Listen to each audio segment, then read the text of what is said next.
Breaking news. Breaking news. Breaking news. Côte d'Ivoire. Le président de la République de Côte d'Ivoire, son Excellence Alassane Ouattara, chef de l'État, a présidé le Conseil des ministres à la présidence de la République de Côte d'Ivoire le mercredi 7 juillet 2021. Merci de rester sur CNN. Breaking news. Breaking news.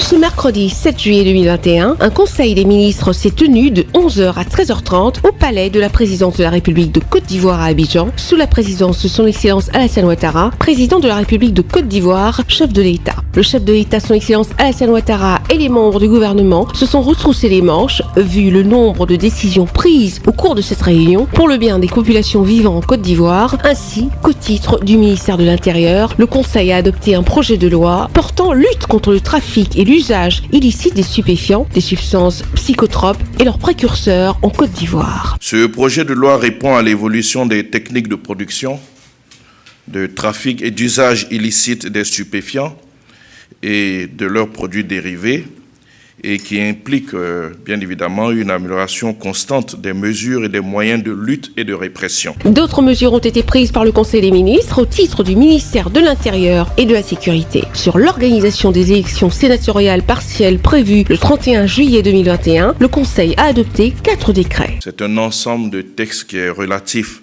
à l'organisation des élections partielles des sénateurs dans les régions des Grands Ponts, du Kabadougou, du Bonkani, du Gontougo et de la Nawa. C'est un ensemble de textes qui permet de déterminer la durée de la campagne électorale pour le premier décret. Le deuxième fixe les modalités d'accès aux organes officiels de presse. Le troisième, lui, détermine le nombre de lieux de vote et de bureaux de vote. Et le quatrième porte sur l'organisation et le fonctionnement de ces bureaux de vote. Ce qu'il faut retenir de l'ensemble de ces 4 textes, c'est que les collèges électoraux sont convoqués à la date du samedi 31 juillet 2021 et la campagne s'ouvrira le 23 juillet 2021 à 0h et se fermera le 29 juillet 2021 à minuit. Le Conseil a aussi adopté un décret portant approbation de la convention de concession d'exploitation des jeux de hasard entre l'État de Côte d'Ivoire et la Loterie nationale de Côte d'Ivoire, le NACI. Le Conseil a adopté un décret portant sur l'approbation de la convention de concession d'exploitation des jeux de hasard entre l'État de Côte d'Ivoire et la Loterie nationale pour une durée de 15 ans. C'est un décret qui permet en fait à la l'ONACI de prendre en compte les nouveaux jeux de hasard, notamment les jeux en ligne, et qui permet enfin à la l'ONACI de pouvoir délivrer des licences, des agréments aux différents opérateurs.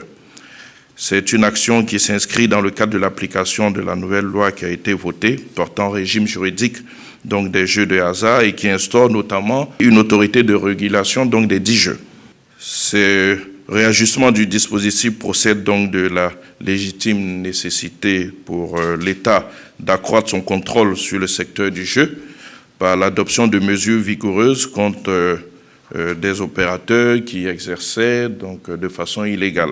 Sur la question de l'emploi, le Conseil a adopté un décret portant création, attribution, organisation et fonctionnement d'un établissement public national à caractère administratif dénommé Observatoire national de l'emploi et de la formation, ONEF. Au titre du ministère de l'Emploi et de la Protection sociale et en liaison avec les ministères concernés, le Conseil a adopté un décret portant création, attribution, organisation et fonctionnement d'un établissement public national à caractère administratif dénommé Observatoire national de l'emploi et de la formation. Au titre du ministère d'État, ministère des Affaires étrangères, de l'intégration africaine et de la diaspora, en liaison avec le ministère de l'économie et des finances, le ministère du budget et du portefeuille de l'État et le ministère délégué auprès du ministère de l'État, ministère des Affaires étrangères, de l'intégration africaine et de la diaspora, chargé de l'intégration africaine, le Conseil a adopté une communication relative à l'organisation de la 9e conférence au sommet du traité d'amitié et de coopération TAC. TAC entre la Côte d'Ivoire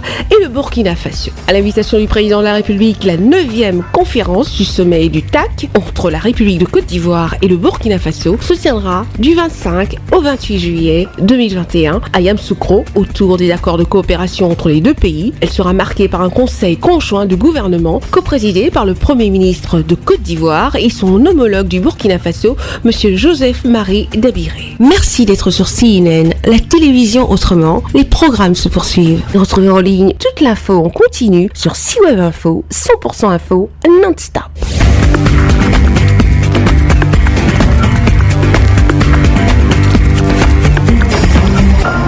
Breaking news. Sur CNN.